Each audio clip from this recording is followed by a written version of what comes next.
All right, so I want to continue now talking about routes, controllers, and views. When we left off, we had just been looking at an example of defining a route such as follows. So we had a get, and we said our path was songs, and we did this route to songs, pound or hash mark. Sorry, songs. It needs to be plural. Hash mark index. Another single quote here. And comma as colon songs. All right. And again, a reminder, so this was our HTTP verb for get, meaning it's a standard request. We want to fetch a resource. We want to read from it. And so that's the path. So you do the verb plus the path with your browser, and we receive that request, and we're going to come in here and go, okay, great. We're going to then run this code. So we're going to find the songs controller, and we're going to run the index method. We're going to take whatever parameters are made available. Now, there won't be any parameters in the path because we haven't left any spaces, variables here, like I'll show you in a second, but so there's none there. There could be a query string that doesn't go in our routing. If there is a query string, it will still be turned into name value pairs and passed as parameters into the method here via the params hash that's available. And then we said that this guy generates for us some helper methods. Okay. So we get, this produces for us two helper methods, songs URL and songs path. All right. And if we call these in a view or we call them in a controller, you can call them, heck, you could probably call them in a model, but I don't think so. I think they're only available in the controllers and the views. The songs URL is going to go and produce for us a full thing where we have our HTTP and our host name /songs. The songs path will produce just back out /songs. All right, so, and I said, oh, these are really what we want to use. These are the handy things that we need for to be able to produce links and URLs where we need them in our system, and we should do this rather than actually writing /songs or out a host name. I want to point out absolutely positively that you should never hard code these in your app. So you should never write a string like that where you've got some host name, because again, you're going to be developing on one machine and you're going to deploy to another machine. The host names are going to be different. If you put the host name in your code, when you go to deploy it in production, it'll all break. Don't do that. Likewise, anyway, so I want to look a little bit more at these helpers. So a big thing about them is as follows. So imagine if we did resource routes. Okay, so if we had done instead what we, our standard thing, so we did a standard in our routes.rb file. And so we saw this in the basic books. We did resources and then :books. And what this did is it produced for us the following routes. And remember, you can always see them by running Rails routes. I absolutely prefer to run Rails routes rather than like read my routes file, because this will actually read that file, process it, and produce a report for me.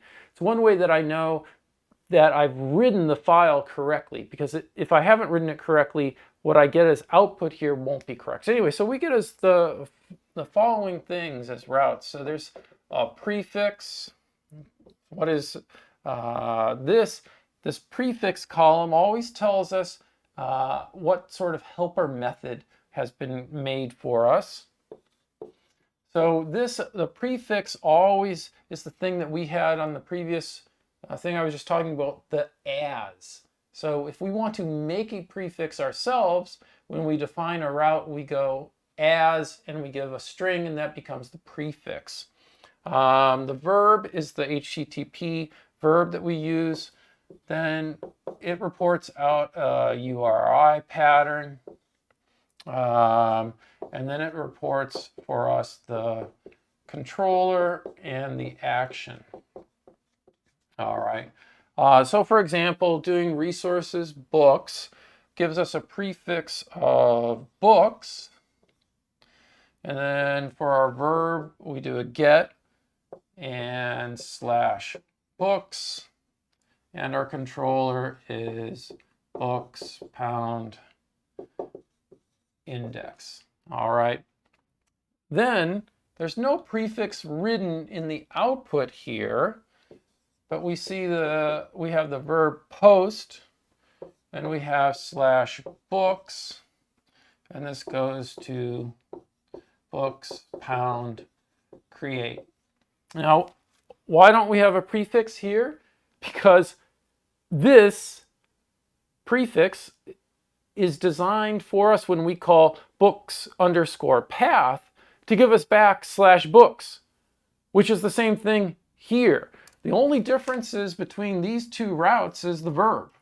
Okay, well, and then which code that we run, but basically they go to the same path. So one of them is the user requests us to return them. They want to read about books. Tell me about the resource books. List all the books, for example. Post is, for books. What I want to do is I want to send you information to make you a new book. All right. But when it comes time for us, when we're writing code in the controller, in the view, and we want to post to the place to make a book, well, we post to books underscore path. So again, this gives us a helper, books underscore path.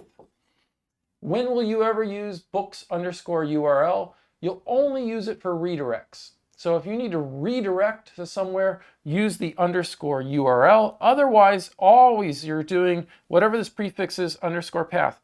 And so you can see all suddenly, you never have to write, and you never should write, slash books, either for the get or for the post. You should always be using the helper method, books underscore path. And in fact, if you look at the output of the resources, let's give you another one here for edit book, okay? So we get edit book, which is a get, and its path is slash books slash colon ID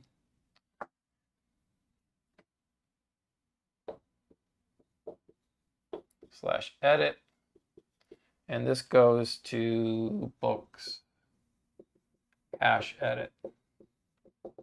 All right, so great. How does this work? Whenever we have a URI path here, and we go and we do something colon with a string, that colon and string is treated as a placeholder. Now, so I could do colon, Bob, colon Fred, colon Mary. I could put any string in there.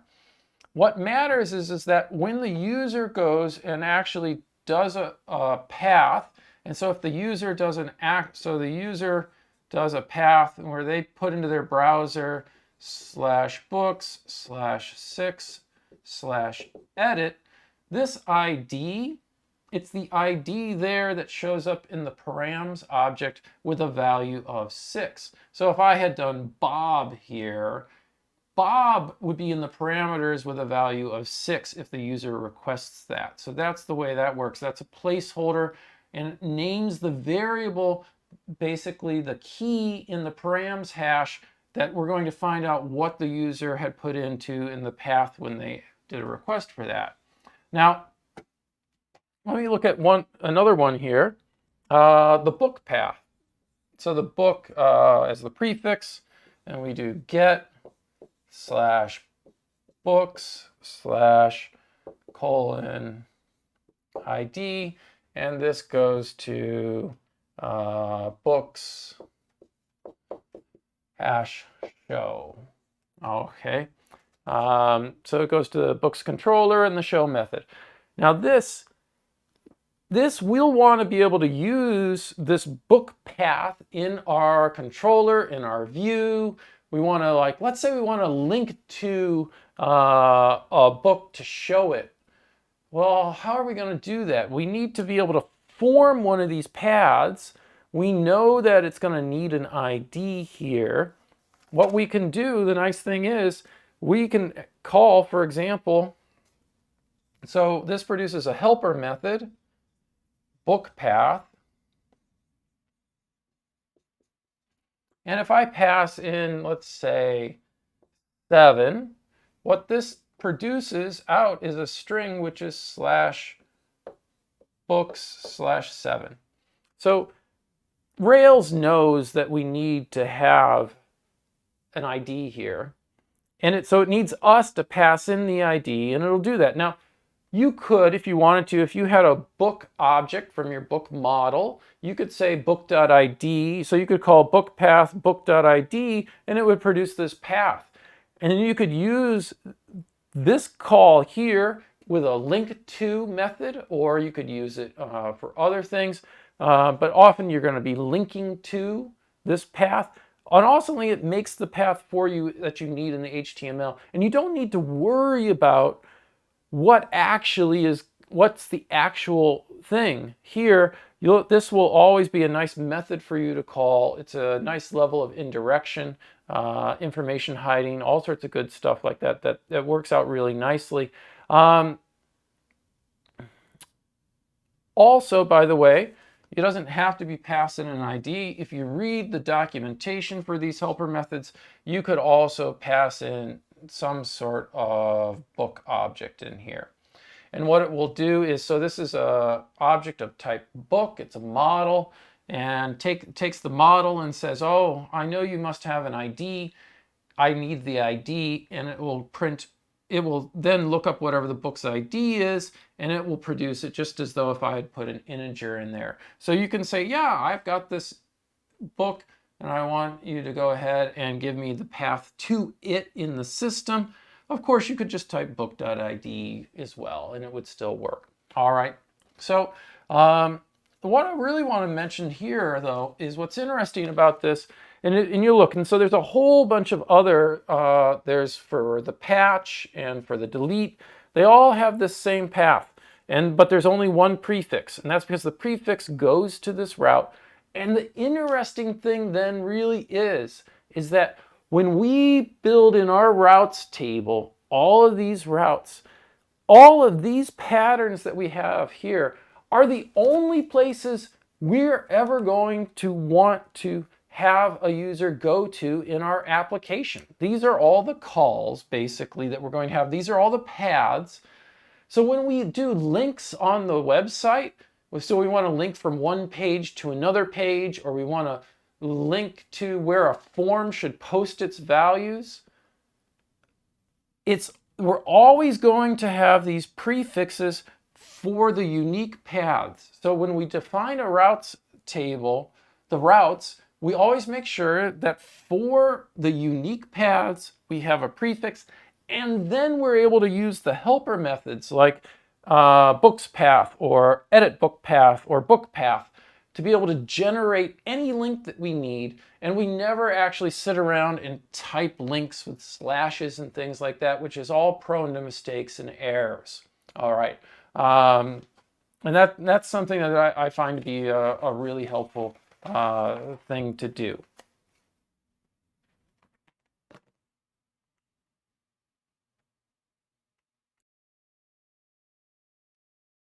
All right, so back again. You just saw me disappear and then pause and come back anyway. So uh, a reminder, what's going on again? So we get a request from a user. A request is always some HTTP verb plus a path, okay? Then that comes into the server, and the server goes to the routes.rb table, and it finds a matching route. So again, it's going line by line through the routes table and saying, all right, do I have a matching verb and path? And when it hits one, it says, I found it. It doesn't like keep looking. If you have duplicate routes in there that would match, it's going to take the first one. Beware about that.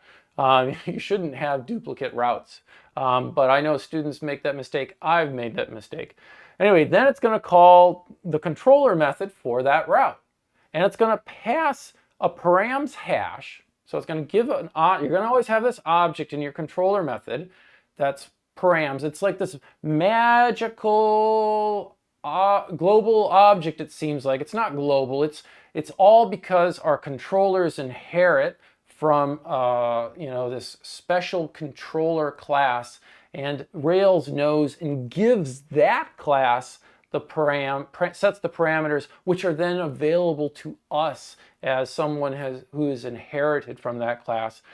Anyway, so we'll have that hash, and again, it's a hash. So we have names and we have values. So we will have names of the variables that have been put into the routes. Again, usually for us, this is always some sort of ID that's identifying which object it is that we want to do something with. We will also have parameters for information that a user has submitted to us via a form. So these will be the individual elements in the form. There'll be a name and value. It's a hash.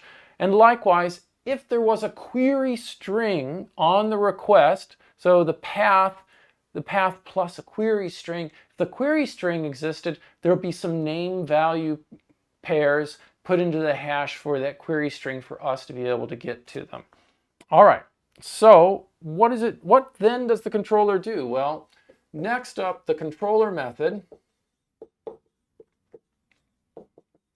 So what's the job of this method that gets called?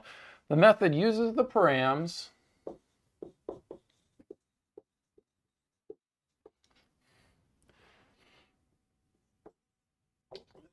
and then to call methods.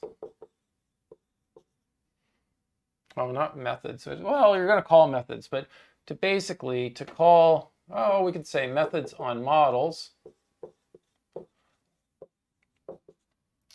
All right. The idea is to compute something.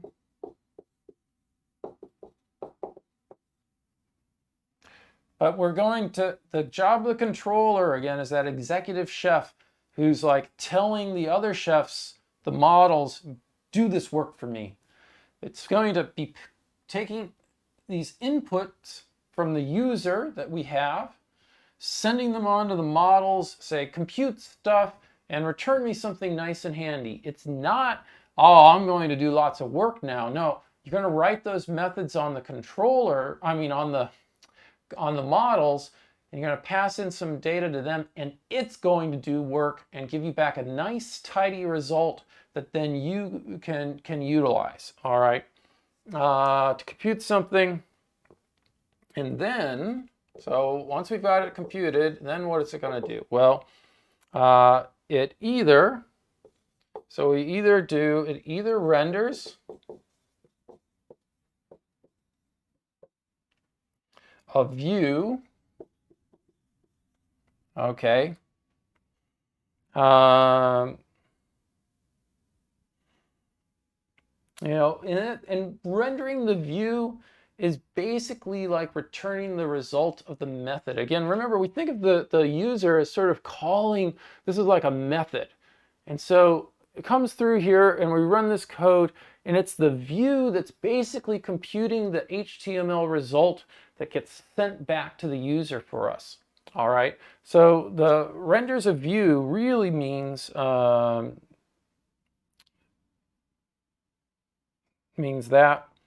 All right, and it does that, you know, the controller passes data to the view via its, so its is the controller's instance variables.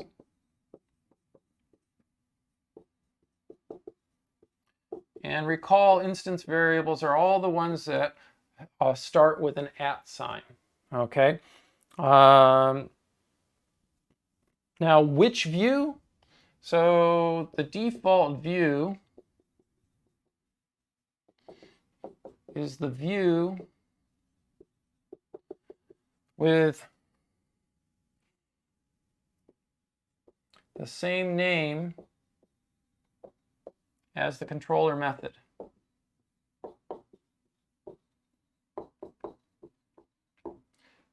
Now you might have lots of different, you will have lots of different controllers, lots of different models, and so lots of different views, but it's, you go, well, wait a second. So if I do that resources thing and I got a bunch of different ones of those, I'll have a bunch of controller methods with the same name, you know, like show and create and update. How will we know which view to do? It's, again, the views are also organized via the name of the controller, which is also the name of the model. So for example, if we're dealing with books, we've got a book model, we've got views under books, we've got controllers on a books controller, and so it all is designed to follow, and we'll see a whole bunch of views then under books. And we'll have a bunch of views, let's say, under songs, or a bunch of views under authors. Those names will then be connected to the appropriate controller for that item, where that controller is largely with respect to a given model, because it's managing everything about that model. And again, we've designed our entire application around the idea that we have these different resources, all right, and then we're going to have controllers for those resources and views and so forth. So the controller either takes this data that's been made and passes it via these instance variables to the view, and then the view does some simple stuff to output HTML and display it to the user, or the other thing the controller can choose to do besides rendering a view, and you can have a controller render a view of a different name. We just have to supply that name, and we do that in a couple of cases, as you've seen. So otherwise, what the controller does is it redirects to another path. You might hear people say to another page, because we think of the website as kind of made up of pages, but it really should be to another path. You know, and the reality is it's always a URL. So when we say redirect to, we give a URL, all right? With the special thing to note that we always redirect for successful. So when we've successfully done this, these operations, when we do a successful create, we make something new, an update, or a destroy, we go and we do a redirect. We are doing this to break a chain in the user browser mechanisms. If you've ever gone and hit the back button and run into something where it says, confirm that you would like to resubmit the form, this is one of the things that we're trying to deal with. We don't want users to send in 2 requests, for example, to destroy something, or 2 requests to update or create something. So once we receive this request, and we know that we've made this change in the database, we send a redirect back to the user and tell them to go fetch, do a get on a new resource. And so when they get, this will be transparent to them. The user will never see this. They'll end up on this new page. And if they hit refresh, it causes no problems. If they request that again and again, it's just a get request. Get requests don't change the system. So it's going to be fine. The user can hit request, reload the page as many times as they want, and it's not harmful. But if we had stayed where we were and they hit refresh or reload, it would basically push a new post in again, and we'd be trying, it creates a real problem for the user, and potentially keeps destroying things. We don't want that. We always want to do a redirect to another page after a successful change like that. All right, and so the output of a controller method is either a response code of 200, which means success, and sends back some HTML made by the view, or a 302, which is a redirect. So what it sends back is a 302 with the URL and says, please go to this URL. If it's happy, it sends back a 200, and it goes and also runs and renders a view, which sends a bunch of HTML back to the user, which then gets displayed in their browser. All right.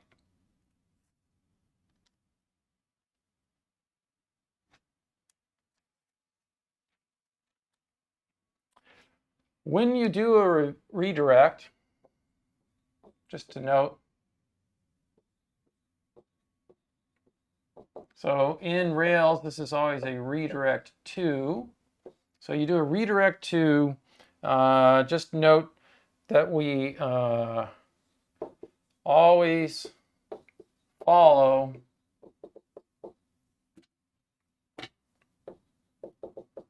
with a return to stop execution of method.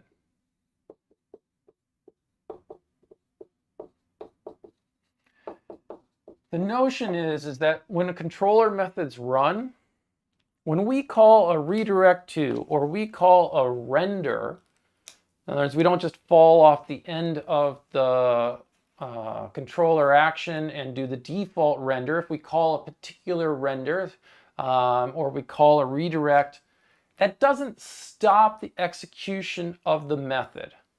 It keeps running. Basically what it does is when we do this redirect to, is we're kind of like staging a request that says, when you are done processing all the code in the method, please send a redirect. Or it says, oh, when you're done processing, when we have a render, please render this view. So it's kind of like when we call redirect and render, we're requesting that this be the thing that is done. With a redirect, it makes sense. Our notion is we're done with this now. Like, it's time to redirect and send you here. So you should get in the habit of following it with a return so that, oh, the method says, I'm done. It exits and it goes and says, oh, I see you had asked for a redirect. I will now send that redirect. Otherwise, you're going to confuse yourself because you're going to call redirect. The code in your method is going to keep running, and then you're probably not expecting that. You're probably thinking, I said to redirect. Isn't that like a return? Shouldn't that end the controller method? And the answer is, it doesn't. The only thing that's going to end the controller method is either a return statement or actually reaching the end of the controller method. So Get in the habit of sticking a return after a redirect to, and you'll avoid making that sort of mistake. All right.